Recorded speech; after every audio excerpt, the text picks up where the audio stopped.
It is the Anand attribute of Brahman, which is manifesting in the form of his desire to create the universe. So it is about Atmarati, it is about self-love. So Bhagavan wants to unfold everything that is within him. So whatever he has concealed within him, and all the attributes which are in the concealed form within his own self, when as a part of Atmarati, as a part of self-love, he himself wants to relish that what is there within me, what are the potentials within him.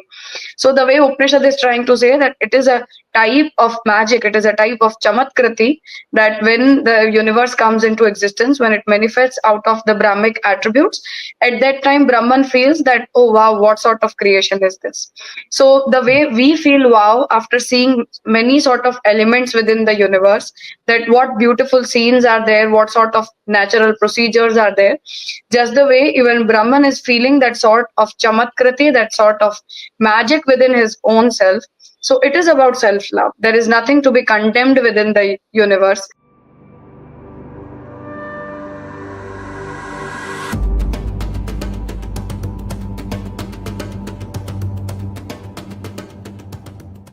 Hello, everyone, and welcome back to the Free Radical podcast. Today, I've had the fortune of meeting with a Vaishnavi scholar and practitioner from the Sri Vallabhacharya Sampradaya, Sri Maitri Goswami. Maitri Goswami is a devoted Vaishnavi and scholar of Vedanta, Bharatiya culture, and Sanskrit scriptures. As the 17th descendant of Sri Vallabhacharya, he passed 14 years to studying the sacred text of the Pushti Bhakti Marg tradition under the guidance of her father, Sri Sharat Goswami, and her revered guru, Goswami Sri Shyam Manoharji. Alongside Sampradaic scriptures, Maitri has explored Sanskrit Vyakaran, Nyaya, Sankhya, and the philosophies of Shankaracharya, Ramanujacharya, and Madhvacharya as part of her comparative studies. She currently teaches the works of Sri Vallabhacharya and Vedic philosophy, collaborating with her father at the Sri Vallabhacharya Vidyapith in Gujarat. Additionally, Maitri teaches Bhakti-Vedanta in a diploma program within the Department of Philosophy at the University of Mumbai. She also serves as faculty in online courses about Vallabhacharya's life, teachings, and the Vedic principles revealed in the Puranas, offered through Indika courses. So we have a very interesting conversation with Sri Maitriji, starting with the sacredness of this world, the perspective of the Vallabha Sampradaya, which is very aligned to the Gaudiya Sampradaya in terms of how this whole world emanates as the lila of Bhagavan, and therefore is inherently connected to him in terms of sacredness and essence, and how we are supposed to relate to the world. Then we went from the world to the soul, and to the soul to the absolute, and the nature of the absolute in ever evolution and ever expanding. We touch upon bhakti, and bhakti being always a journey, ongoing journey, never a destination, and how we are supposed to relish the journey at every single step, and many other related topics that I personally think you will be very interested in discovering. So welcome. This is the Free Radical podcast, and to support it, again, please subscribe to the channel by clicking on the bell. If you feel nourished by the conversation, share it, like it, share your comments, your thoughts, which are always nourishing this conversation. And thanks so much for joining us. Without further ado, dear friends, here is Sri Maitri Goswami. Thank you so much for joining us, Sri Maitri Goswami, and welcome to our Free Radical podcast. It's my pleasure to have you here. And I came to know about you from a lecture you gave a few months ago. Well, I think Bhima Karma Prabhu was announcing that or mentioning that in some of his posts, and that came to know it. And I was always curious about Sri Vallabha Sampradaya Pushti Marg. I mean, I have some knowledge of it, but I wanted to go deeper. So I took that opportunity as an invitation for that. And well, watching that particular lecture where you gave an introduction to some of the main themes of the Vallabha Sampradaya, I was not only impressed by your presentation and the knowledge, but the particular themes that you chose to emphasize, so to say, in that particular presentation and how you presented them. So somehow I felt inspired to invite you to come here today. So I appreciate your acceptance of the invitation, and probably I'd like to go through some of those similar topics, because I think there are many interesting coincidences and connections with the Gaudiya Sampradaya.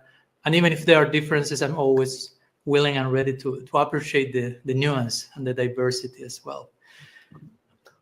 So anyhow, that said, I'd like to begin with the thought that you mentioned.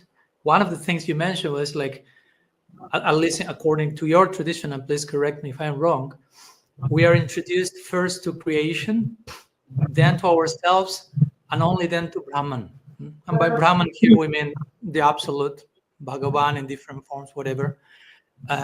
So for me, it was very interesting how you presented that, because that for me suggests that engagement with the world somehow is part of the spiritual journey.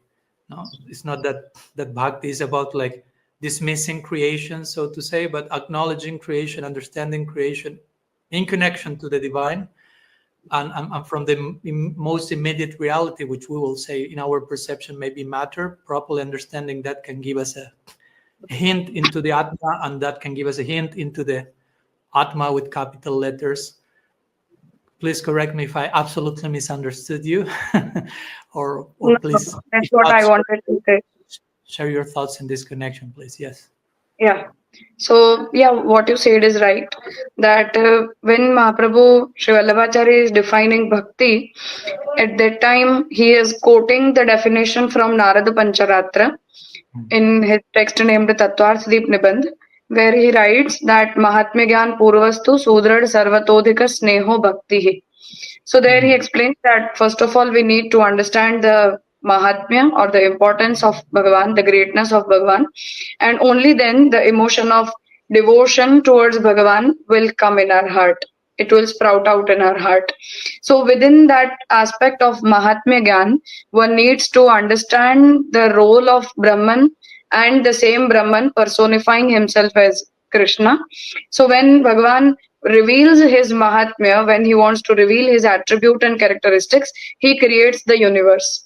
So Mahaprabhu understands the universe as the manifestation of all the attributes within Brahman, though it is finite, because not everything comes out, not everything is manifested. So as per his philosophical school, 1/3 of the attributes which are carried by Brahman within him are personified and are manifested in the form of universe, then in the form of Jivatma, who are understood to be the particle of Brahman, and then ultimately it is the Brahman who remains Vyatirikt, or different from all that he has created, in spite of being involved within the creation metaphysically. So within that aspect of Mahatmya Gyan, before a person jumps into the devotional path or gets initiated into the devotional path, one needs to understand one's relation with Brahman. So once we get into the metaphysical understanding that we are not different from Brahman, but rather we are mere particles of Brahman, and the creation with which we are associated, just because of we being associated with avidya or maya shakti of Brahman, we are not able to identify the universe as the form of Brahman. So once we start understanding that, we can relate ourselves, so that we don't feel that some new sort of relation is being developed within us and with Brahman. So that relation is understood through the philosophical understanding, the metaphysical understanding, where the understanding of universe, the Jivatma, is important primarily. And then we can go ahead with the emotion of devotion, which should be grown within the heart of a devotee. Thank you so much. Very, very clear. And I appreciate the approach, this Mahatma Gyan, as you call it. And in our tradition, we sometimes may use the expression Aishwarya and Madhurya, as you may know. Like, and Aishwarya entails for us an awareness of basically the Mahatma Gyan you're referring to, before trying to delve into the depths of intimacy and sweetness and the Madhurya esoteric connection with the divine. We need this proper foundation of learning to see, even this world, learning to see ourselves non-separate from Brahman or the Absolute. As you may know, in our tradition, the metaphysics is achintya bheda abhed, and sometimes I joke with devotees, but sometimes it's tricky, because I've seen many times that we may end up just promoting achintya bheda tattva, and we forget the abheda part, no? And we might become dualistic and separatistic, and just like we push Brahman, God, to like a distant heaven is somewhere else, and everything here has nothing absolutely to do with God and ourselves. Like we create this by emphasizing Veda too much and not like nuancing True. and balancing that with Abhed. We can end up developing a dualistic vision. Even in our tradition, we have so many faces of the absolute, so many forms of God, that if you don't have a firm foundation of non-duality, if you will, basically we can end up being like polytheistic, even thinking like many gods, so to say, right? So I appreciate the emphasis you are making in this connection. And in this connection also, you mentioned this idea of, according to Pushti Marg, Vallabha Sampradayas, that also in your tradition is called as Mahaprabhu. So I'm just clarifying that because, of course, in our tradition, we call Sri Chaitanya as Mahaprabhu, and maybe members of my audience, when they hear Mahaprabhu, it's good for them to know who we are referring to in each case. So you mentioned this idea that the whole creation comes from Brahman, so to say. And in our tradition, we will agree with that in the sense of we will see the whole cosmos as an emanation of the divine, quoting, I don't know, Vedanta Sutra, Lokavatu Lila Kaivalyam, for example. And then comes this idea of the universe is lila, right? The whole material creation is to be seen as lila. And I like to touch upon this because sometimes we have this idea that lila is just something happening in the spiritual world between Bhagavan and his devotees, and that's lila, and this is something else. And of course, I'm not saying this is exactly the same, but this is also lila. So, and I remember you mentioning that in your presentation. Whatever exists, this creation, ourselves included, is the lila or the divine play of Brahman. So, yeah, I'd like to hear a few thoughts about that from your perspective in the Pushti Marg tradition. Definitely.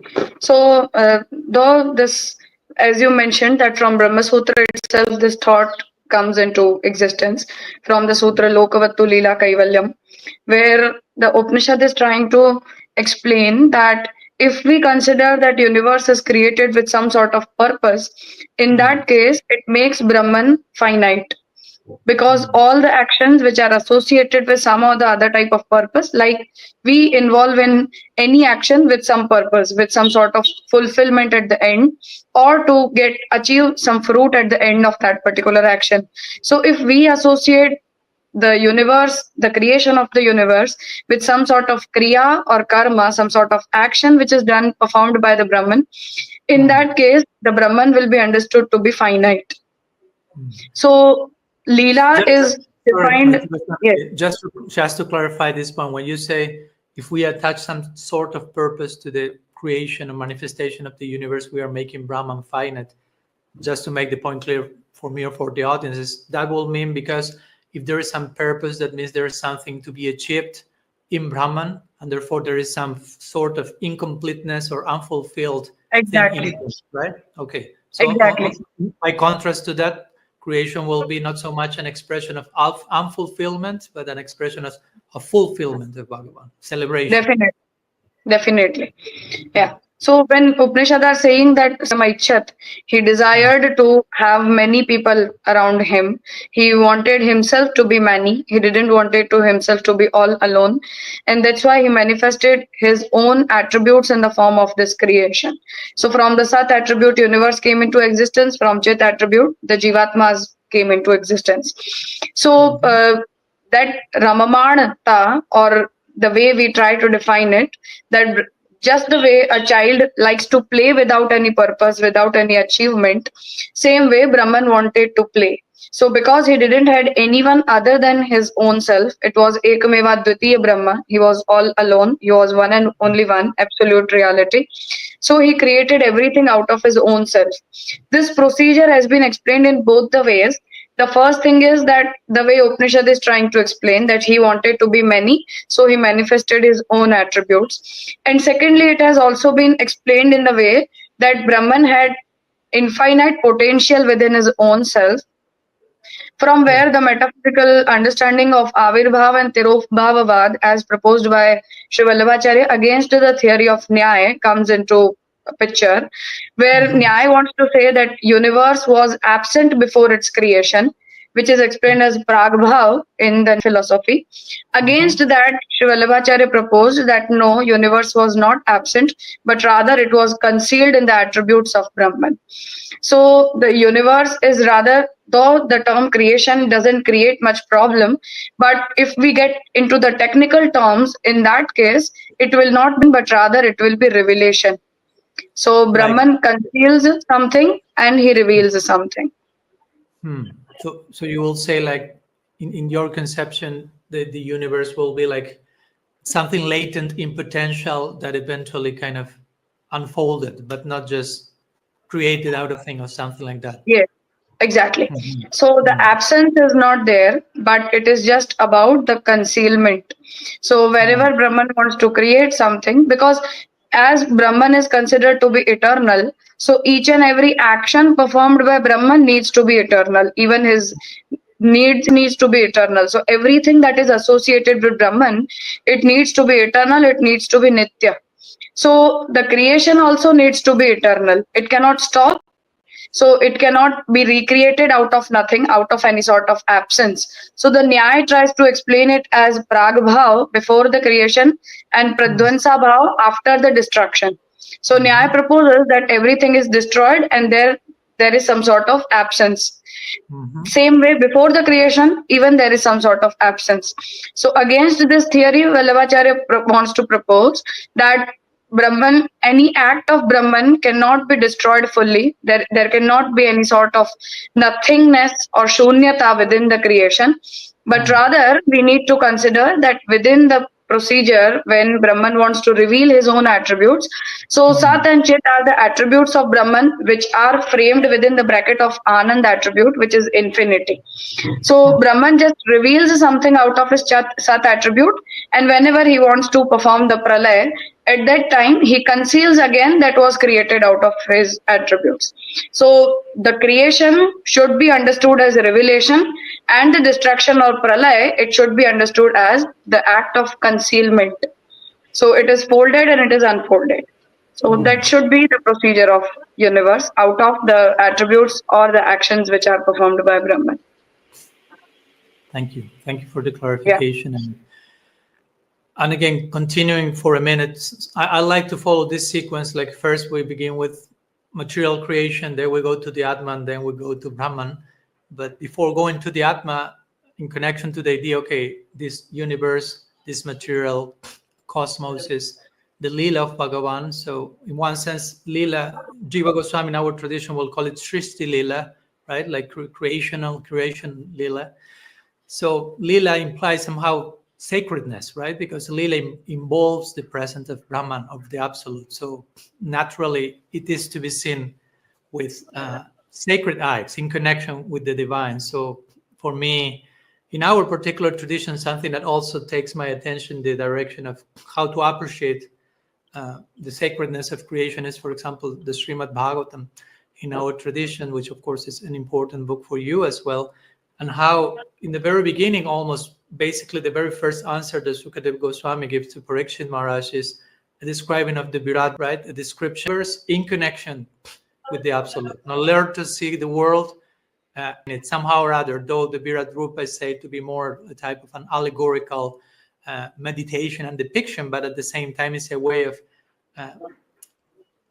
inviting each one of us to find the divine, to find Brahman, to find the absolute here, right? And I don't know, I like also even to connect the expression Bhumandala that we find a few times in the Bhagavatam, and how we could make a case, I don't know if you agree with this, but the word mandala also at the same time represents some sort of object of meditation, a mandala.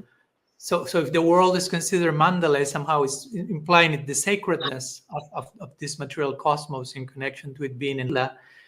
And of course, the Srimad Bhagavatam probably is most famous, not so much for Bhumandala, but for Rasa Mandala, no? For the circular dance, for the Rasa Lila. But I see the natural unfolding and sequence of the Srimad Bhagavatam as indicating, okay, you want to reach in the zenith of this treatise, in the zenith of the Rasa Mandal, first you may need to go through the Bhumandala, right? First you need to learn to see matter as sacred in connection to Brahman, to the absolute, and gradually, step by step, reaching the peak of divine union that is represented in the Rasa Mandal. So I don't know if you have any thoughts on that, or what's Pushti Marg's take in this part, how you read the Bhagavatam in these particular sections. Definitely about the Rasa Mandal and the Rasa Lila which Bhagavan performed. About that, in the Subodhini commentary on Bhagavat, Sri Vallabhacharya is also interpreting the Rasa Lila as the act of Atmarati. So Atmarati is the self-love of Brahman, because he loves his own self, and that's why that element of Atmarati comes within each and every element of this creation. So we also, all of us, love our own self. So the way Bhagavat is saying Atmanastu Kamaya Sarvam Priyam Bhavati, that we love ourselves, that's why we love everything that is associated with us. So there the term Atma is not interpreted as Jivatma, but rather as Paramatma. So because Bhagavan is residing within us, within our Atma, so when we love our own self, technically and primordially, each and every Jivatma is loving that Paramatma, but we are just not able to be aware about that sort of emotion which is raising within us without being associated with the path of devotion. So that act of Rasa Leela, as performed by Bhagavan with the Vraj devotees, that was also about the act of Atmarati, that each and every devotee was able to love Bhagavan beyond self-love. So they didn't love their own self, but they loved Bhagavan even more than their own love. So that sort of act of Atmarati, which Bhagavan wanted to develop with each and every devotee, where devotee is also conveying that I love Bhagavan more than my own self. And even Bhagavan at times says that I love my devotees more than my own self. So the way in the conversation with Uddhav, his devotee in the 11th skanda of Srimad Bhagavat, Bhagavan says that I don't even love Lakshmi, but I love devotees. So if anyone asks me to provide my own soul, then even I will provide my own soul for the sake of my devotees. So that sort of conveyance from the Bhagavan's end, and also that same sort of emotion from the devotees' end, the way Vraj devotees ran away from their houses and their townships after hearing to the flute of Bhagavan. So that is the act of Atmarati which was associated between the Bhagavan and the devotees, and Bhagavan wanted to manifest that sort of Atmarati along with the Vraj devotees. He wanted to associate everyone with the Atmarati. So that Atmarati is, though it remains present within the devotees, it is experienced by the devotees, but primordially that sort of Atmarati remains within each and every creation. And that's why we love everything more than anything. We first of all, we love our own self. So from that development of self-love, but just the additional aspect within the devotional understanding is that self-love should be understood as the love towards Paramatma and not towards Jivatma. So from there, Mahaprabhu is interpreting that even each and every object in the universe has that element of Atmarati, which is coming within them as they are the creation of Brahman. But that Atmarati can only be experienced being in the path of devotion, not without that. Thank you. Thank you. And I want to go to Atmarati in a few minutes. Now you brought the topic, which is a very interesting one. Because, we find that also in the Srimad Bhagavatam, as you know, when Krishna expands like the different cowherds and the different calves, and how every Brajabas is loving each one of them as they love Krishna. And Sukadev Goswami at the end of that discussion replies to Parikshit Maharaj in the lines that you have mentioned somehow. So that's a very important point. But before going there, maybe in a few minutes, I want to touch upon this one point connected to the material universe. Because then we can go to Atma and Atma with capital letters. You mentioned in the lecture that I came to listen from you, which I really appreciated that point. You say, okay, this universe is coming from Brahman, from the Absolute. In our tradition, we will even say things like in different commentaries to Lokabat, to Lila Kaivalyam, sometimes Bhagavan or Brahman is described like a drunkard person in a frenzy and celebrating and dancing. And from that celebration of his own existence, all this cosmos comes. So for me, it's a very healing idea, because again, it's my personal constructive criticism to some sections that I see in my current community, that sometimes there is a negation to this world, or the rejection to matter, or something that is matter is being seen as something despicable, rejectable, and for me that's just lack of sambandha gyan, lack of proper knowledge about how to establish a relationship with that realm. So you mentioned, I remember in the lecture, I said that Krishna is enjoying this universe. No, it's coming from him. So why we see the universe as something to renounce, or as something to escape, or as something to reject, which I totally agree. No, our tradition and your tradition, it's not about moksha, right? Our desire is not, let me leave this place as soon as possible because this is so disgusting, this is so bad. And Bhagavan is saying, but I'm enjoying that so much. So that's antithetical. Even in our tradition, we will consider Bhagavan is coming as an avatar on this world, and when the lila finishes here, he will make the lila in another planet Earth, in another universe. So technically speaking, he remains in some planet Earth executing lila forever. So if matter or the world is so bad, why Bhagavan is coming here again and again? So I appreciate your point that no, here he's enjoying this universe. So I appreciate your point of highlighting how the desire for moksha is opposite to bhakti. And of course, we talk so much about that in our tradition also, but sometimes we need to unpack why we say that, because sometimes if not, it can just be, that's bad and this is better, we don't want moksha. But why we don't want moksha? What's the essence of that? Because then somehow you mentioned it contradicts the relishment that is essential to bhakti, right? And I appreciate that you also mentioned that if there will be a flaw in creation, something bad ontologically speaking about matter, then Bhagavan couldn't find it enjoyable. Definitely. And he's not accustomed to taste things that are inferior. No, so there's something that is relishable for him. No, so all this shows how moksha is at odds with bhakti. So I really appreciated that point, and of course, inviting you here now if you would like to unfold something else in that connection. Yeah. So just the way I said that it is the Anand attribute of Brahman which is manifesting in the form of his desire to create the universe.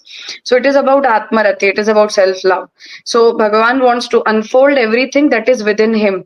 So whatever he has concealed within him, and all the attributes which are in the concealed form within his own self, when as a part of Atmarati, as a part of self-love, he himself wants to relish that what is there within me, what are the potentials within him. So the way Upanishad is trying to say that it is a type of magic, it is a type of chamatkriti, that when the universe comes into existence, when it manifests out of the Brahmic attributes, at that time Brahman feels what sort of creation is this. So the way we feel wow after seeing many sort of elements within the universe, that what beautiful scenes are there, what sort of natural procedures are there, just the way even Brahman is feeling that sort of chamatkriti, that sort of magic within his own self.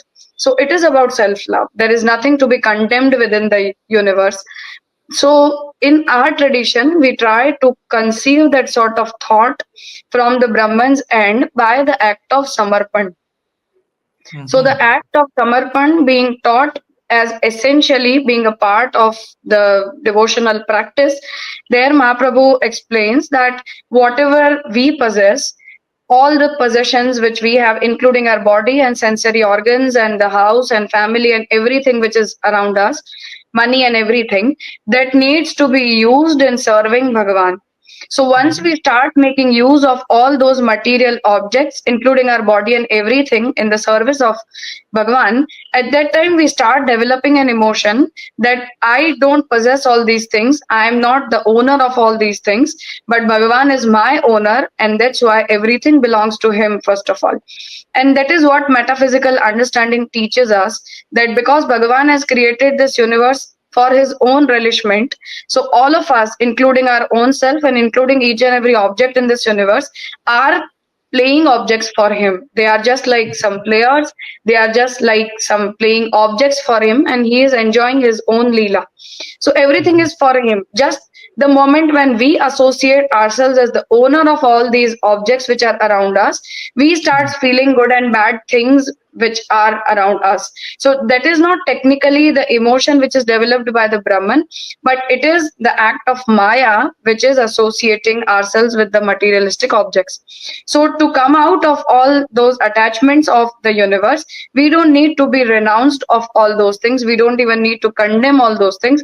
But by developing the metaphysical understanding of all those objects being the form of Brahman, all those objects being the playing objects for Brahman as a part of his lila, we need to understand that while we make use of all those objects in serving Krishna, in the service of Bhagavan for the sake of good deeds within the devotional practice, we gradually develop the emotion that everything belongs to him, and we are just being the way Bhagavan in Gita tells Arjun that nimitta matram bhavasavya sachi.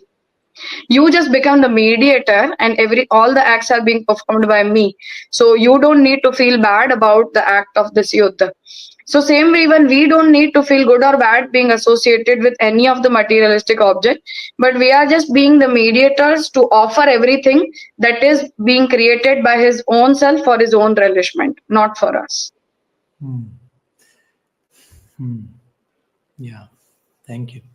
I was thinking about this line from the Bhagavatam, which says, Manirvinonati Shakto Bhakti Yoga Siddhida. Now, if you want to attain perfection in bhakti, you shouldn't be too detached nor too attached. Definitely.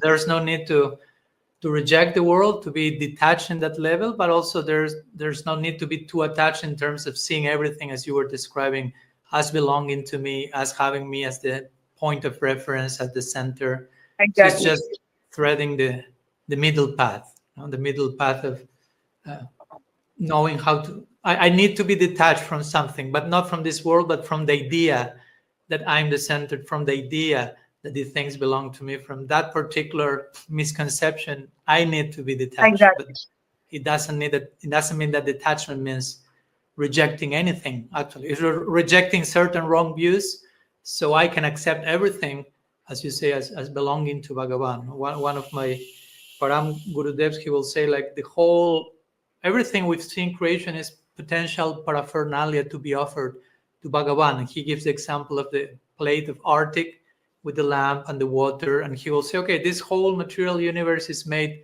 if you want to put it this way, of earth, water, fire, air, ether. So all that is represented somehow in the different ingredients of the Arctic plate, the lamp, the water. So the plate somehow represents the whole of material creation. What we do with that, we offer that to Bhagavan. We acknowledge how all that is connected to Bhagavan. And then we receive the Mahaprasad, the remnants of that properly, right? So I appreciate that point. And I think it gives a very healthy way of relating to this world, because many times we are not very generous how we relate to the material world. Even nowadays, we have this global ecological crisis around the world. And I will say, and as I like to say, a big part of that is religion is to blame, because in many times, many religious people have put God so far away from creation that we just start seeing this world as absolutely disconnected from the divine, and start treating this world from that place. And then we have the ecological crisis we have. So I think this type of vision is very important to basically save the planet and many other things as well, but to treat matter in a sacred way and honor it, right? So thank you for the perspective. And let's move to the Atma now. Now we have made this sequence of, beginning with the material world and how to see that as part of, as lila, in connection to Brahman, as something sacred. So in connection to the Atma, and the role of what you referred to, I recall in your presentation, as I-ness, in realization. To say I-ness is the first juncture in self-realization. So you mentioned something like that. If I'm not mistaken, you again, please correct me. So you say something like self-realization begins with recognizing our own I-ness. And so from this foundation, we can move toward the realization of our connection with Brahman, with the Absolute, with Bhagavan. So I'm inviting you just to unpack that idea. What do you mean by I-ness being the first juncture in self-realization, and the importance of recognizing that? Yeah. So as per the philosophy of Vallabhacharya, the relation of Brahman and Jivatma is said to be of Ansh and Anshi. So we are like a particle of Brahman. So we are known as the Ansh of Brahman, which he creates out of his Chaitanya attribute. So from the Chaitanya attribute, the Jivatmas are created, and the Anand attribute within them is concealed because Bhagavan wants them to be a bit finite in their experiences so that the playfulness of this universe can be retained. Because once we start identifying ourselves as Brahman, the playfulness of this universe it cannot be retained. So for that sake, the Anand attribute is, again, it is not absent, but it is just concealed within the Jivatma. And after that, the Jivatma comes into this universe. So as a result of the Avidya Shakti of Brahman, Jivatma forgets his natural relationship with Brahman. It doesn't start identify itself as the particle of Brahman, but we start associating ourselves with the material objects. So being male and female or belonging to some state and some religion and etc. All these identities are associated with the Jivatma, and the most primordial identity of the Jivatma of being a particle of Brahman, it is not realized by the Jivatma until he associates himself with the Shastra or with a Guru or with a particular tradition, which can make him understand its relation with Brahman. So the Anshanshi Bhav relation, the relation of Brahman with the Jivatma, that is the most primordial relation which we share. So as a result of being associated technically with Bhakti Marg, with the Marg of devotion, a Jivatma can understand that Brahman is associated with me. I am being the particle of Brahman, and I need to realize my relation with Brahman, and that's why I need to love from which I have been created. So just the way a child develops a natural emotion of love towards his own parents, same way it is a natural emotion of love which is there within the Jivatma, but it is just not evoked unless a devotee associates itself with the path of devotion. So there is not a new sort of relation which needs to be established within Jivatma and Brahman by getting initiated into any tradition or with any sort of knowledge. So there is not any newer relation being established, but only the relation which is there, which we have not realized, which we have forgotten because of being associated with the materialistic identities. That relation needs to be evoked within us. So through the initiation procedure within our sampradaya, which is known as Brahma Sambandha Diksha, initially that relation of Jivatma with the Brahman is being evoked by the Guru, where we understand that we are the particles of Brahman and Brahman is the one from where we are finding our origin, so that we can develop a spontaneous emotion of love towards Bhagavan, which is retained by a small child and the parents. So that same sort of natural emotion of love is developed within the Jivatma, but it cannot be that natural unless a person gets associated with the path of devotion. So just the way you said that in Bhagavat, Bhagavan is saying that one needs to be very much attached to be a part of the path of karma or the karma marga. One needs to be fully detached for being eligible to be in the path of jnana, and one needs to be attached and detached both partially for being a devotee. So that is a type of emotion which relies within the heart of a devotee. So if you are a karma margi, a devotee fully gets associated with all the materialistic identities which are being provided, rather than putting more emphasis upon the Brahmic relation. Same happens with the Jnana Margi as well, that he may focus more upon the salvation of the Jivatma rather than the association of the Jivatma with Brahman. So the partial emphasis will be upon the Jivatma and not upon Brahman. But in the path of devotion, when we consider ourselves to be a mere devotee of Bhagavan, while considering the emotion of Sharanagati, to fully take resort in the divine feet of Bhagavan, at that time, the self-love takes the shape of Brahmic love or Paramatmic love. So the love towards Bhagavan is a bigger circle, and self-love is a smaller circle which gets diluted within the Atmarati of Brahman. So self-love is not the bigger circle, but Brahmic love or Paramatmic love is a bigger circle. So that relation grows only when we consider ourselves as the particle of Brahman. So if we consider that me and Brahman, unlike other philosophical schools, if we start considering that we and Brahman are same, we are equivalent to each other, in that case the emotion of love cannot grow, the devotion cannot grow. So we need to keep ourselves inferior, Bhagavan to be superior, and only in that case the devotional sentiment can grow within the heart of a devotee. So with this anshanshi sambandh, Mahaprabhu is initiating that relation, and then that relation grows towards the path of devotion, and then that love towards Bhagavan beyond self love is experienced by the devotee. Thank you. Yeah. Okay, we have touched upon the Atma, then material world. I would say we can move forward to Brahman, because also I want to share a few thoughts on Bhakti itself, and of course Mariya Bhakti, Pushti Marg, and so on.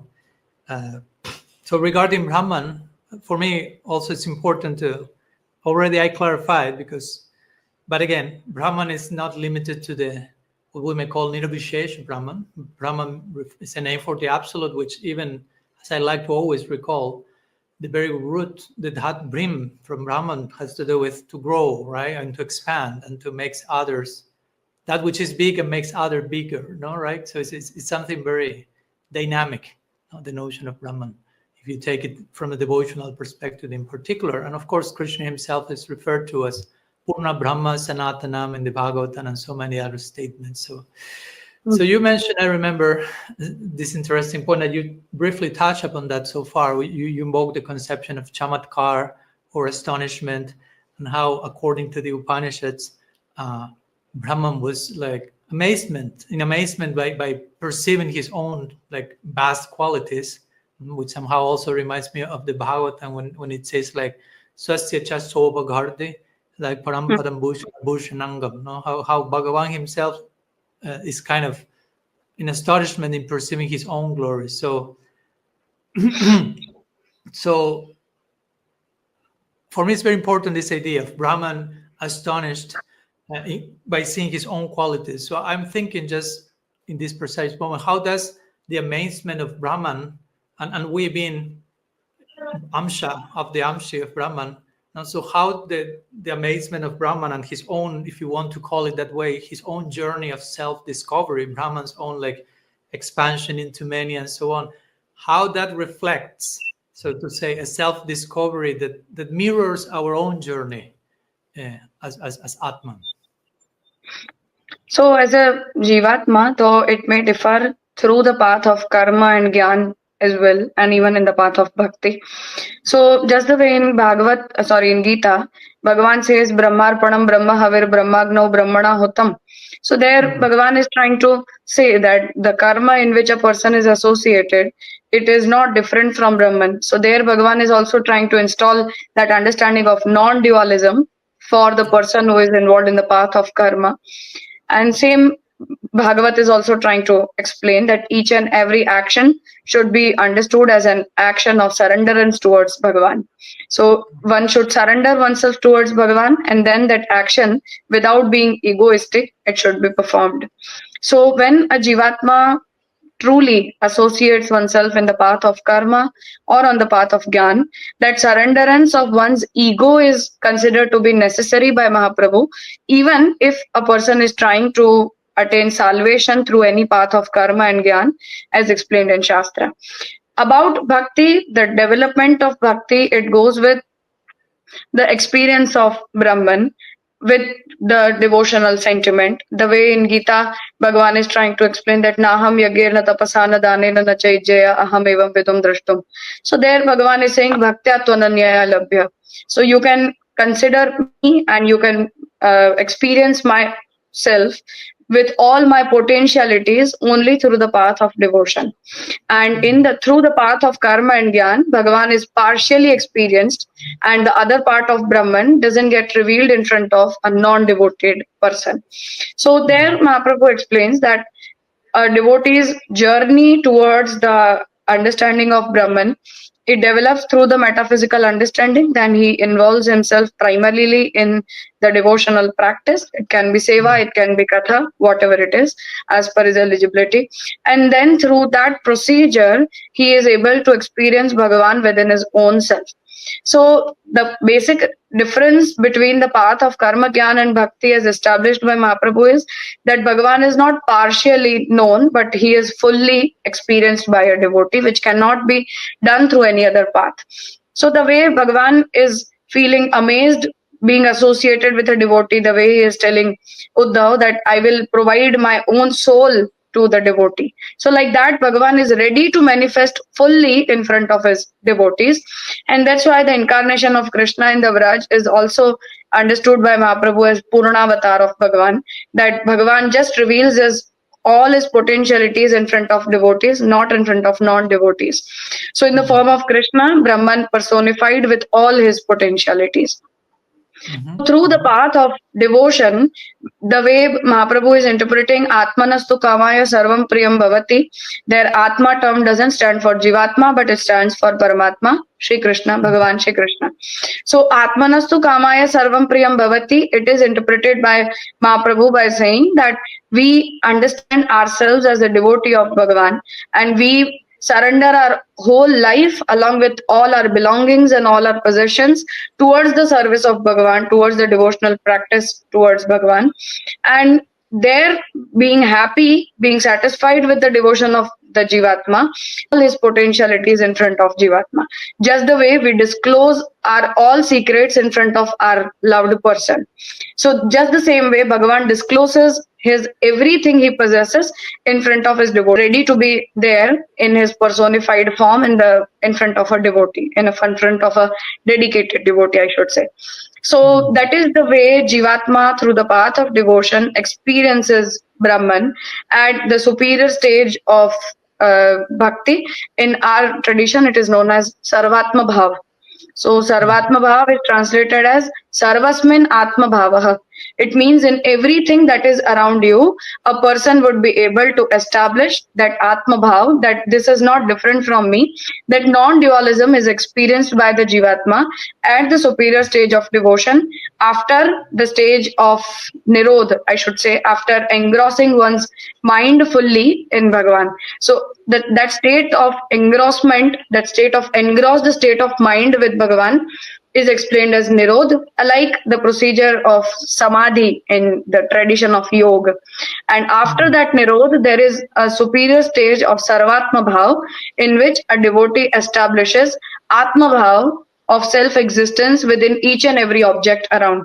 So the way Bhagavan doesn't consider anything to be distinct from him, same way a devotee personifying Bhagavan within his own heart doesn't consider anything to be distinct.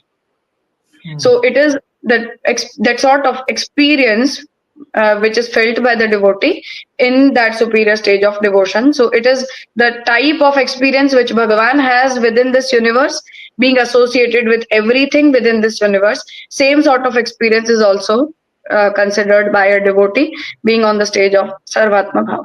And that state of Sarvatma Bhav is not egoistic the way it happens in this condition of Jnana Marg. That a Jnana Margi starts feeling that I am Brahman, I am the manifestation of Brahman. So again, Mahaprabhu differentiates the condition of devotee with the condition of Jnana Margi by saying that in spite of feeling that Sarvatma Bhav, because Atmanastu Kamaya Sarvam Priyam Bhavati, their Atma is translated as Paramatma. So the establishment of Atma Bhav in each and every object is also the establishment of Paramatma Bhav. It is not the establishment of Jivatma Bhav. So each and every object will be seen as the personification of Brahman, as the form of Brahman. That metaphysical understanding can be experienced by the devotee, and everything will be felt as Krishna and not belonging to any sort of its materialistic identity. Thank you. It reminds me, in our tradition, we'll refer to verses like the Gita, Jomam Pasyati Sarvatra Sarvam Chamai Pashyati, and similar verse in the Bhagavad describing the vision of the Uttam Bhagavat, seeing that we will call panentheistic, God is in everything, everything is in God, and this type of interconnectedness that, of course, we learn it by theory, but at that stage becomes a vision, right? A way in which one is seeing things. So since you've touched upon bhakti, Sri Maitri Goswamiji, I like to go into bhakti and different aspects of bhakti that I think are very, very interesting, very important. One of them being bhakti's universality, and by this I mean like bhakti. We will consider bhakti as the goal, as the sadhana and as the sadhya, right? Like practice, and also the goal of bhakti is bhakti. No? Bhagavatam will say bhaktya sanjataya bhaktya, right? Yeah. Bhakti takes to further bhakti. So, and for us, the way to think about that in the Gaudiya tradition, okay, bhakti is the ultimate goal. For something to be the ultimate goal, it must be universally appealing. It must be sought of by everyone. It must be something that, how to say, that exists both in this particular stage of sadhana, it exists in the stage of siddhi, and it continues to unfold basically eternally. Even when you, technically speaking, became a siddha bhakta, it doesn't mean that bhakti doesn't continue to deepen and to unfold and to develop. No? And even Bhagavan himself will make the case, he's after bhakti, right? It's an experience that he's looking after. So we could even say that bhakti is the goal of life for us. Bhakti is in the sense of it's something that it can always be further and further attained and relish and experience. So I'm just wondering what's the particular perspective from the Vallabha Sampradaya in terms of this aspect of bhakti. It is explained as the Nirodh of devotee in Bhagavan, and also the Nirodh of Bhagavan in devotee.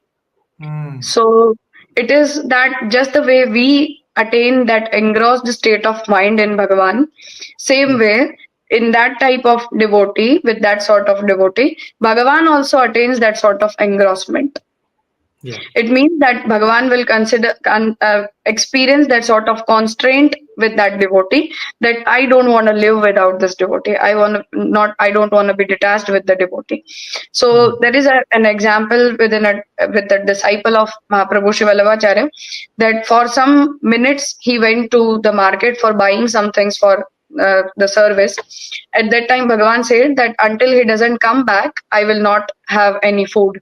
So I'm waiting for him. And Bhagavan started calling his name. So that is a type of understanding that when we love Bhagavan deeply, Bhagavan also loves us deeply. So the way Bhagavan is telling Uddhavji that I feel that I will provide my everything to my devotee. So that type of association, the way we expect that a devotee should be fully associated with Bhagavan. So that same sort of dependency from Bhagavan towards the devotee is also experienced. Though this is a personal type of experience, and that quality of Bhagavan is known as Bhakta Vashyata. The way Bhagavat is glorifying that attribute, that Bhagavan is bound with the devotee. So the way Bhagavan becomes bound with the devotee, he associates with himself with the devotee. He starts following the orders of the devotee. He also forgets that who he is, who his potentials are, but he bows down in front of the devotee. So all those attributes of Bhagavan are also evoked within him when a devotee loves him deeply. So that is explained as the Nirodh of Bhagavan with the devotee and Nirodh of devotee with the Bhagavan. So they both are associated with each other deeply in that state of devotion. So by nirodha, you mean like engrossment, right? Absorption. Yes, exactly. Yeah. I always like to quote the simple line of the Gita, yatamam prapadyante tam sataiva bhajamyaham. So it's fully reciprocal. No? As much as I give myself to him, he will reciprocate accordingly. So, yeah. So going back to this point, like for me, bhakti, and you mentioned that, and I always myself express myself in this line that you also quoted in your lecture, that is basically the journey is the destination. So I appreciated what you mentioned that, because like I used to invoke that idea. Because again, if we don't enter into that particular thought, we become like moksha oriented basically in our practice, right? Like exactly. The destination means to leave some place and arrive to some other place. And the notion that once I arrive there, it's an end point when there is no further unfolding. No? And actually, bhakti is a never-ending journey, or as I like now, I'm writing a book on the nature of bhakti as ever-evolving, which is one of the definitions of bhakti also in the Narad Bhakti Sutra. How bhakti is in constant expansion. So and you mentioned that in your lecture, you mentioned that the true devotion, true bhakti is marked by the capacity to enjoy the journey itself, right? And not just focus on an end goal and maybe see the journey as something even torturous. No, sometimes I've seen people like, okay, I have to go through all these horrible things, so finally I get my moksha, or finally I get my reward, but I'm not enjoying the journey. But if you're a bhakta and you're not enjoying the journey, probably that won't take you to anything better than that, so to say. No? Because Exactly. bhakti is the means and bhakti is the goal. So if for you bhakti is horrible as a means, it will be equally horrible or more as a goal. so I think it's so important to rediscover bhakti as and susukam kartum, and Krishna will say in the Gita, right? You have to practice this Raja Vidya Raja Guhyam from a place of susukam, right? And it goes again back to your point of how moksha is not for us something that we entertain. We have to. The journey in itself is the destination. There's no if bhakti will take to something else as a destination, that something else will be higher than bhakti, right? So, and for us, bhakti is the supreme sadhana and the supreme sadhya as well. So yeah, that makes me again think Just to about. add to this particular point, that no, it's okay.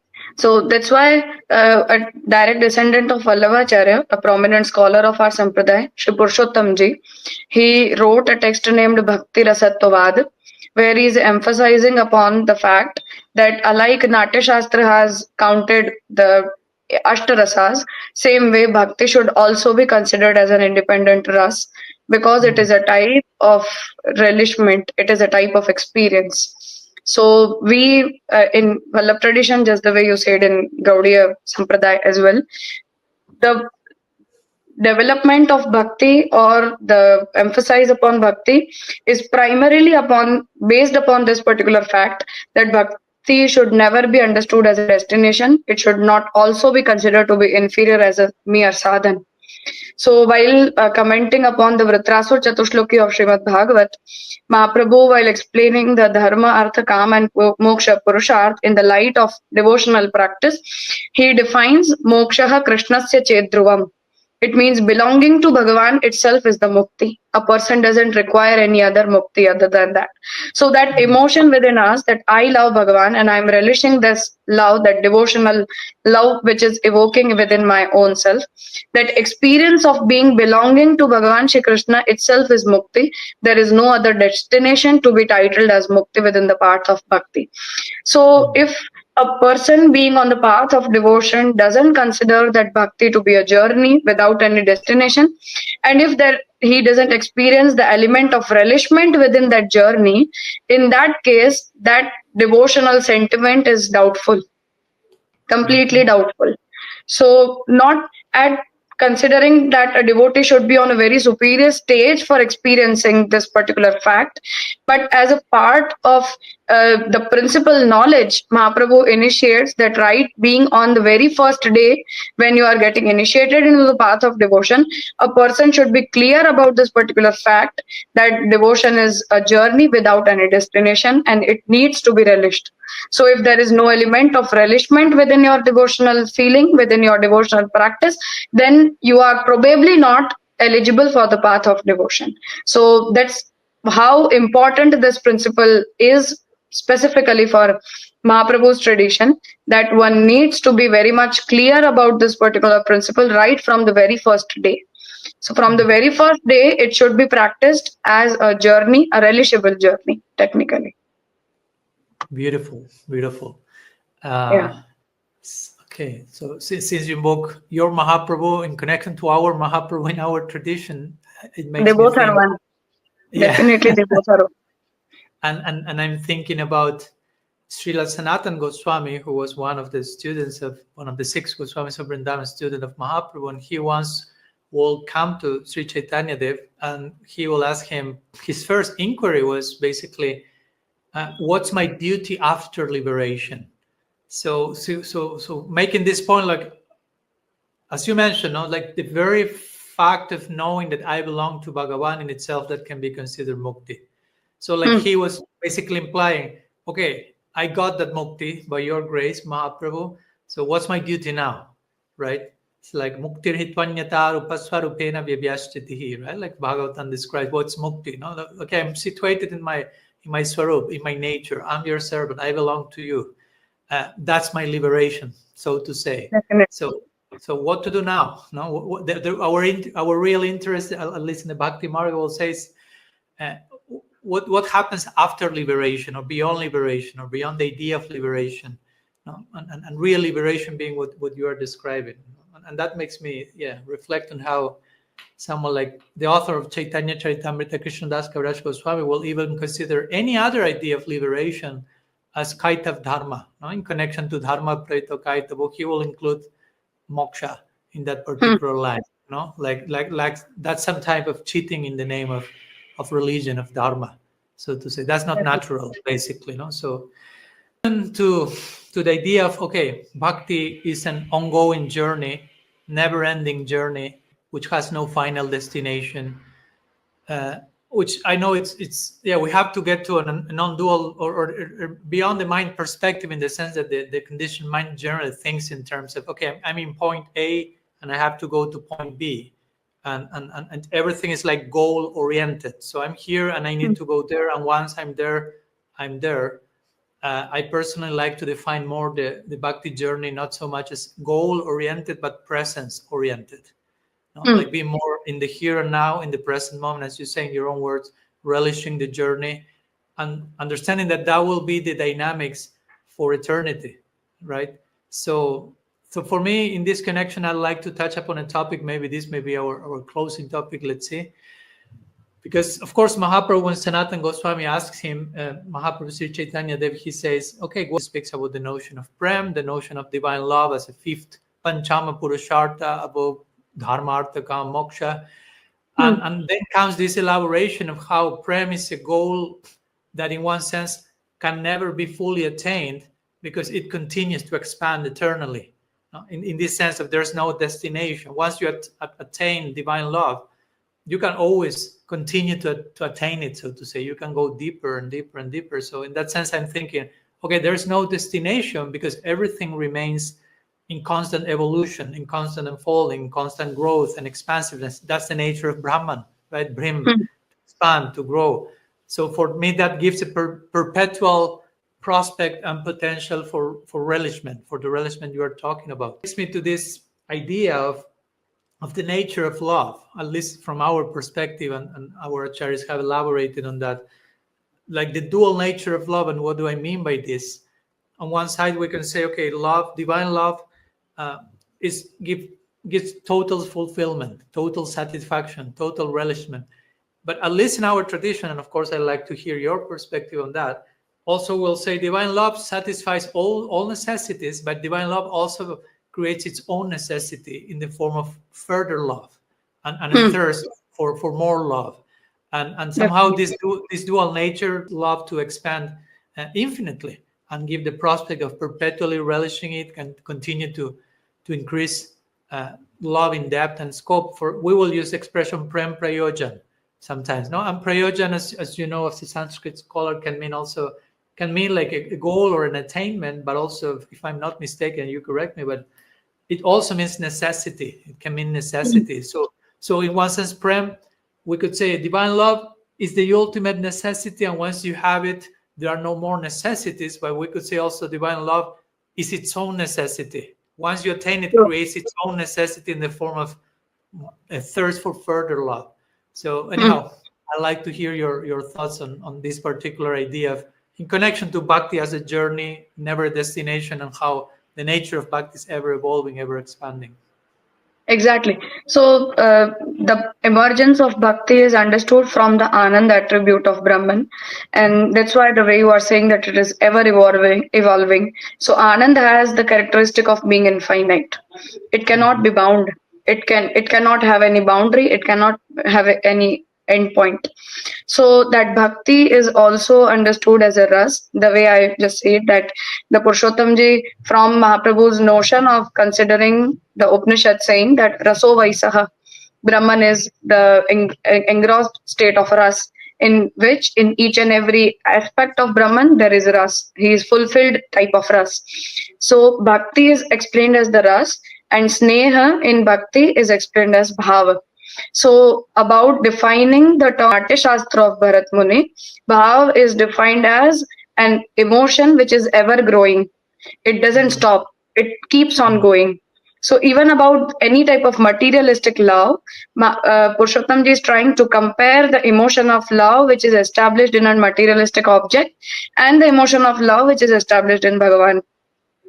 So there he says that when we establish the emotion of love in any materialistic object, because that object itself is finite, so we cannot love any materialistic object with infinite dimensions. So we cannot retain that love until infinity, because the ashray or the object on which that love is dependent, that object itself is finite. But when that emotion of love is associated with Bhagavan, who is infinite in its nature, so that love within us, which is residing within us, as a result of Atmarati of Brahman, as a particle being a particle, we retain that Atmarati. So that Atmarati attains the characteristic of being infinite. So because of that bhav being infinite in its nature, the sneha being infinite, the bhakti, which is associated with the bhav of sneha, with the emotion of sneha, that bhakti within its relishment being a ras, it retains that sort of infinity within its own self. So that bhav keeps on growing, it doesn't stop anywhere. And it develops the need. It makes the devotee not satisfied that, okay, I have loved Bhagavan fully, but rather the devotee will feel that I need to love Bhagavan more. I want more love. And that same emotion is also felt from the Bhagavan's end, that I want to give him more love. So they both associate with each other. And that's why the growth of devotion is explained in two ways. In our tradition, one is Bhajananand and the second one is known as Bhajaniya Anand. So the Bhajananand is that we relish the devotional procedure, that I am relishing the procedure of devotion, and Bhajaniya Anand is that towards whom the devotion is directed, I am now relishing the form of the one in which my bhakti is surrendered. So that Bhajaniya Anand is the state in which we start relishing Bhagavan, and Bhagavan start relishing the devotee, vice versa.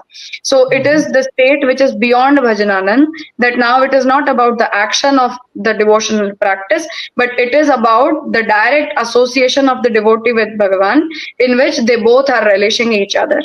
So in that state of Bhajani Anand, but the devotee is considered to be superior and Bhagavan is considered to be inferior. So there Bhagavan surrenders his love towards the devotee. He bows down in front of the love of the devotee, and devotee controls the emotions of Bhagavan. And as per the desire of the devotee, Bhagavan starts developing the emotion within his own self. So that is considered as the fruitful condition of devotion. That emotional state is the fruitful condition of devotion, in which Bhagavan is bound to relish the devotion which is provided by the devotee. So that Bhajaniya Anand is the superior condition, and that's how that emotion keeps on growing, also from the Bhagavan's end and also from the devotee's end.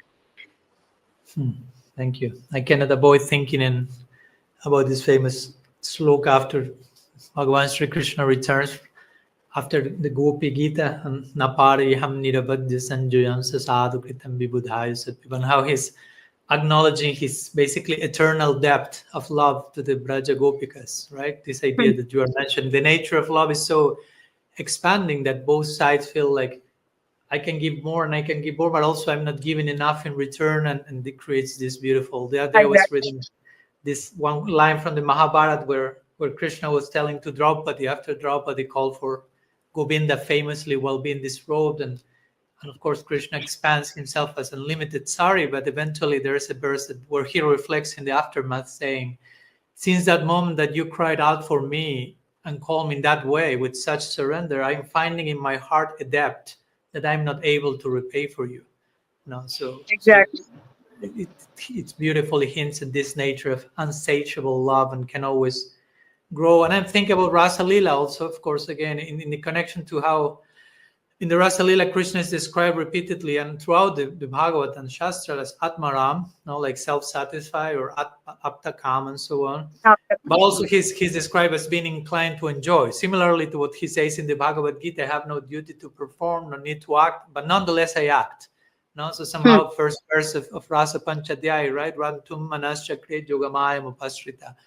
It says that Bhagavan is inclined towards enjoyment, towards relishment. So he's self-satisfied, but he's inclined towards enjoyment. So what I'm thinking here is, when Krishna reappeared in the Rasa Lila after disappearing from the Rasa arena, and the gopis are somehow curious about why you disappeared. We were having a beautiful time together and you suddenly vanished. And we know he gives some concise dissertation about the nature of different people and how they reciprocate or do not reciprocate. Some are ungrateful, some are express unconditional love, they love when they are not loved, and so on and so forth. And one of the examples he gave in that list is the Atmaram, the self-satisfied person. And for me, it's interesting because in mentioning the Atmaram, Krishna doesn't identify himself as such there in front of the gopis.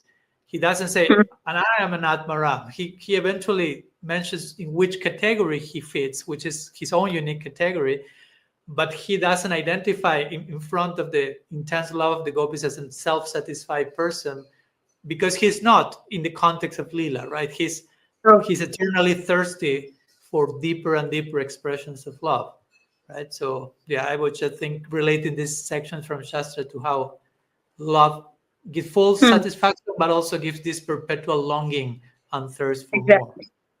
Yeah. And when you mention, Maitri, when you mention, relishing, I've heard that in your discussion, the concept of relishing was very, very present. Relishment as a core of bhakti. Relishment as a core of bhakti. You mentioned, as you already say, if you cannot relish the process, there may be an issue with the bhaktis you are practicing.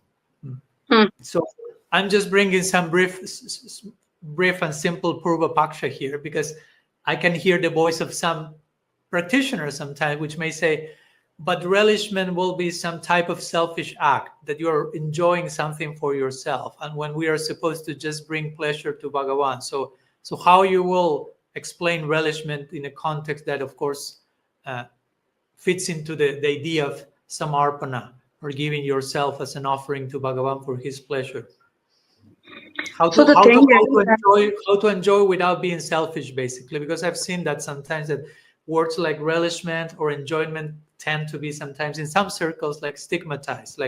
No, that's not wrong, that's incorrect, that's selfish, that goes against the nature of bhakti. But at the same time, you as a committed bhakta, you're talking so much about relishment. So I like to put relishment and enjoyment and all these terms into their proper place of honor and context. So please enlighten us. Understood. That was a magnificent Purva Paksha, I should say. But so in the path of Samarpan, what Vallabhacharya says is that we focus more upon the service part, the seva of Krishna, because it is considered as the most primary practice to be performed being a devotee. So when Mahaprabhu is asked by any of his disciple that we have been initiated by you and now what is our duty, so the first and the last thing he would have to say is that go to your own house and start serving Shri Krishna. So service is understood as the most primary practice one needs to perform for experiencing bhakti, for growing the bhakti, for all sort of aspects associated with bhakti primarily. So seva, or the act of service, it is not for the devotee's sake, but it is for the Bhagavan's sake. It means that being a servant, my only duty is to please my master. So that act of service, that act of samarpan is being performed for pleasing the master. So that act of relishment doesn't become any selfish act, because if by our service Bhagavan is by being pleased and he is responding towards his own pleasure with the devotee, in that case that act of relishment as a servant, because after the metaphysical understanding of anshanshi bhava between Brahma and Jivatma, the second relation which is established between a devotee and Bhagavan is of servant and the master, the Swami Sevaka Sambandha. So, how to behave with Bhagavan when this question is raised in front of Sri Vallabhacharya? He answers that Sevakoyam yatha loke vyavahara prasiddhyati tatha karyam samarpyaiva. So, the way in this world a servant behaves with the master, so that same sort of act or action a devotee needs to perform with Bhagavan through the procedure of Samarpan. So, with the procedure of Samarpan, the relation of Swami and Sevak is established between the Jivatma and Bhagavan primarily. And being on the superior stage of devotion, if Bhagavan develops any other type of relation with the Jivatma, in that case, Bhagavan can initiate that type of relation, but Jivatma cannot initiate any other relation with Bhagavan other than the relation of being servant and a master. So that service is performed with ourselves, considering our own self as a mere servant of Bhagavan. The way Vritrasura is saying, Dasanu daso bhavitasmi bhuyaha. I want to become your das, and not just a das, but I am eligible of being the das of your das, the servant of your servant. So that sort of humility, that sort of humbleness is required in a devotee. So as a servant, when one starts serving Bhagavan, at that moment that act of service is considered as a mere act of service from the devotees. Sorry. Yeah, please continue. Somehow the camera went off, but I'm still connected. Okay, yeah. So there Mahaprabhu says that Sevaka Swami Bhav is the type of relation a devotee should relish, and that's why the service is not performed with the purpose of self-enjoyment, but rather with the purpose of providing some sort of pleasure or relishment to Bhagavan. So that's why the procedure of relishment within the act of devotional practice or through the procedure of seva is not for relishing just for our own relishment, but for the relishment of Bhagavan primarily. Secondly, just because we define Atmanastu Kamaya Sarvam Priyam Bhavati, their Atma is not translated as Jivatma, but it is translated as Paramatma. So any act that is being performed, any relishment that is being performed by the Jivatma, that relishment is for the sake of Jivatma and Paramatma both, not only for the sake of Jivatma. And that's why it cannot be titled of being a type of selfish sort of emotion, but rather, first of all, the self is not different. They are non-different. We and Bhagavan are non-different from each other. But for the act of devotion and for relishing this act of devotion, Bhagavan is creating a partial Dvaita between him and between Jivatma, which is titled as, philosophically, that type of relation is titled as the relation of Tadatmya. It means where Dvait and Advait, they both are resisting, and Advait is the bigger circle, Dvait is the smaller circle, and within that relation, the Jivatma and Brahman, they both are relishing the non-difference and difference between them. So even within the act of devotion, I am able to perform devotion because Bhagavan has chosen me for that. Bhagavan has accepted me as a servant. So that is the primary understanding in the thought process while getting initiated into the path of service. And then when that service is performed, it is performed for pleasuring the master, not for pleasuring the servant. And as I said, on the superior condition of devotional experience, that bhajaniya ananda, that is about that Bhagavan start relishing the Jivatma. So there, at that moment, Bhagavan wants to please the devotee, and devotee becomes technically he becomes the superior, and Bhagavan becomes comparatively, contextually inferior. So that's why there is no allegation of that experience being any selfish type of motive, but it is about the co-relishment, I should say. Bhagavan also relishes and Jivatma also relishes. Thank you. Yeah. To conclude, I'd like to touch on one last topic, which is, of course, I can imagine is a topic very especially dear to you, which is specifically the notion of, and I know you can give a long answer and a long lecture and many lectures on the notion of Pushti Marg, basically, and what's the difference between Pushti and Mariad, which in our own tradition, interestingly, when our Acharya Srila Rupa Goswami in his Bhakti Rasamrita Sindhu gives his own definition of what we call Vaidhi Bhakti and Raganuga Bhakti, interestingly, he also mentions at the end of the chapter, this is also sometimes called Mariad and Pushti. So he's referring also to those two notions coming from Sri Vallabhacharya. So in connection to Pushti, which if I'm not mistaken means like has to do with nourishment, and Mariad has more to do with following the rules and regulations. But you gave this example of a mother, right? Like a mother instinctively knows how to care for the child, and Pushti or nourishing devotion, so to say, graceful devotion. Pushti also means grace, right? So Pushti involves like a more an intuitive understanding of how to act in bhakti, right? It's not so much like, okay, here's what you have to do, but it has to do with, okay, there's something happening inside of me, something I feel, and on that foundation, I act, basically.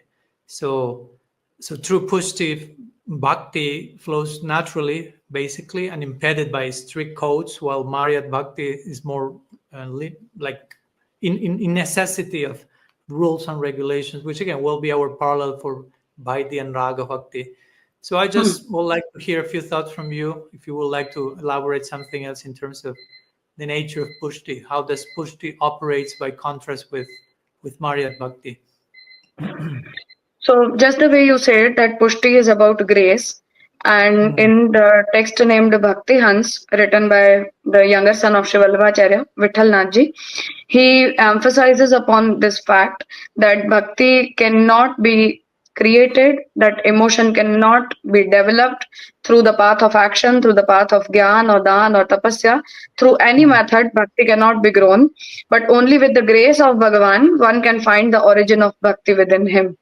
So Bhagavan graces the devotees, he chooses the devotees for the path of devotion, he establishes the seed of devotion within the selected devotees, and that seed of devotion is grown through the devotional practice. So the devotional practice is not the origin of devotion, it doesn't create the emotion of devotion, but it just finds the growth of devotion.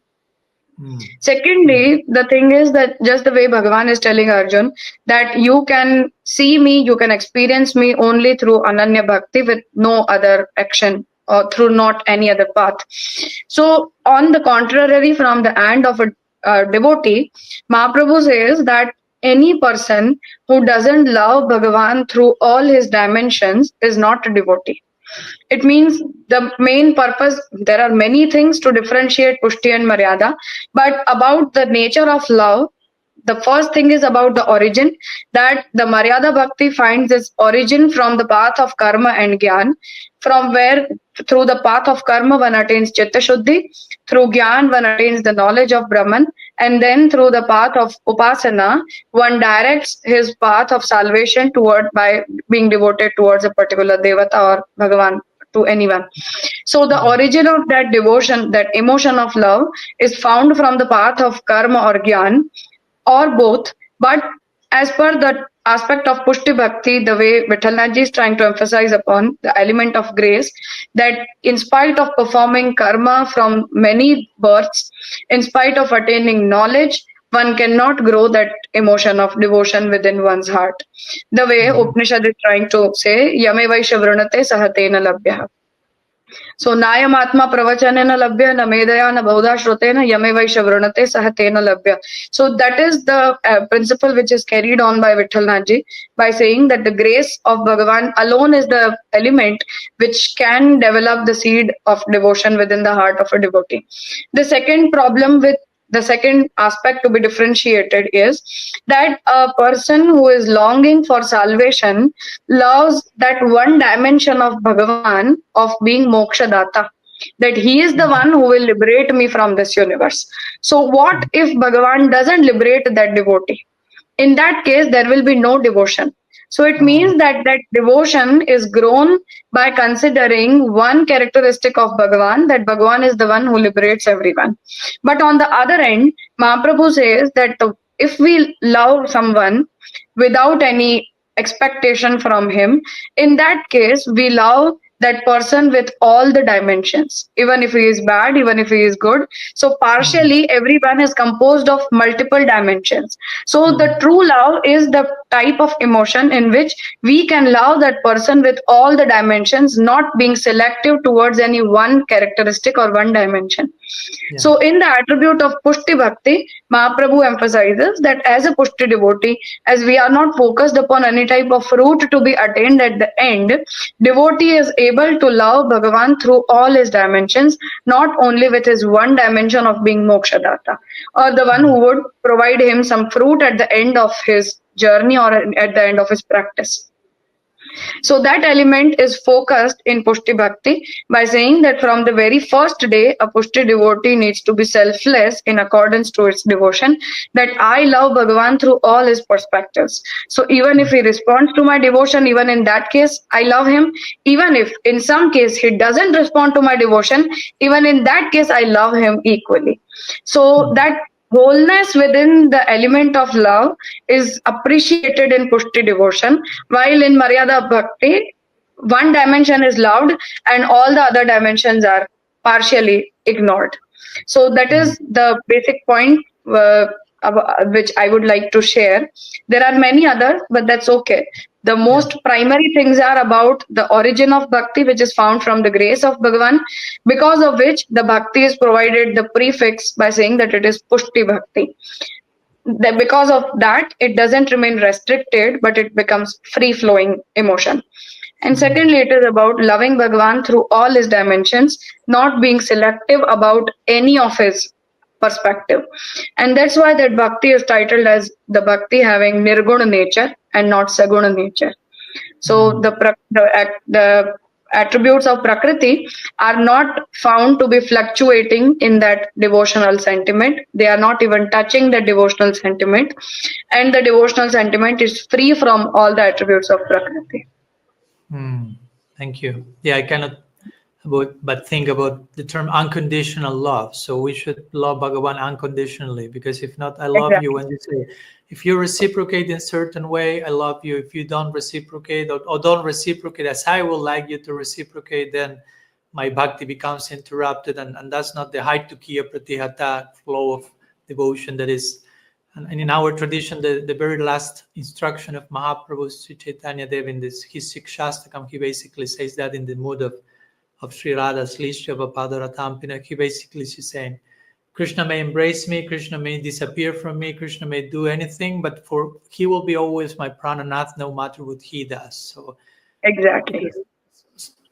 I really appreciate that pointing, that you chose to that point in connection to your description of Pushti Marg and the importance of being unconditional in our giving to Bhagavan, because sometimes we can think, well, why Krishna is not doing this, or why Krishna is not replying to my prayer as I think he should reply, that's the funny thing. We prayed Krishna for mercy, but we attached a certain conditions to the prayer, like give me mercy, but it should be like this, and it should come in this way. So many conditions, like a long contract with conditions, and to begin with, that's not what we are supposed to do. So unconditional surrender, unconditional love is such an important ideal. So thank you so much, Maitri Goswamiji, for sharing, and we are reaching the close of our conversation. I don't know if you have any concluding thoughts or some point that you would like to mention briefly as to close our conversation, something you felt you wanted to share, but there was no place for that.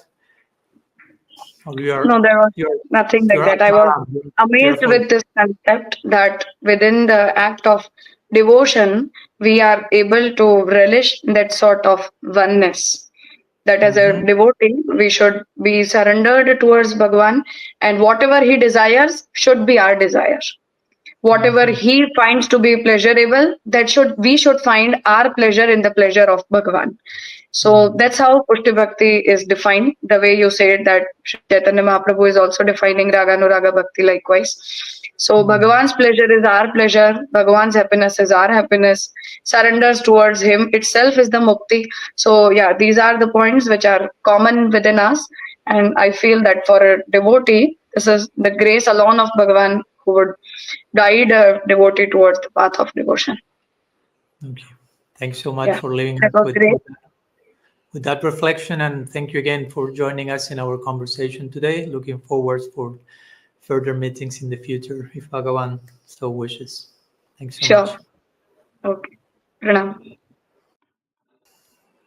Thank you all for tuning in to the Free Radical podcast. I hope you have enjoyed our conversation with Sri Maitri Goswami.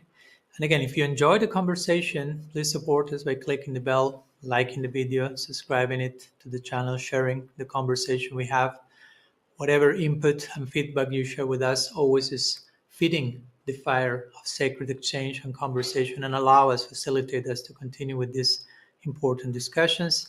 And as usually, to conclude, if you feel some indebtedness, as we all should feel naturally when something valuable knocks on our door, don't be concerned with paying it back, but just with paying it forward and extending to the lives of others the beautiful gifts that have touched today your heart. So thanks so much to all of you for joining us, and see you in 2 weeks more for our next episode of the Free Radical podcast.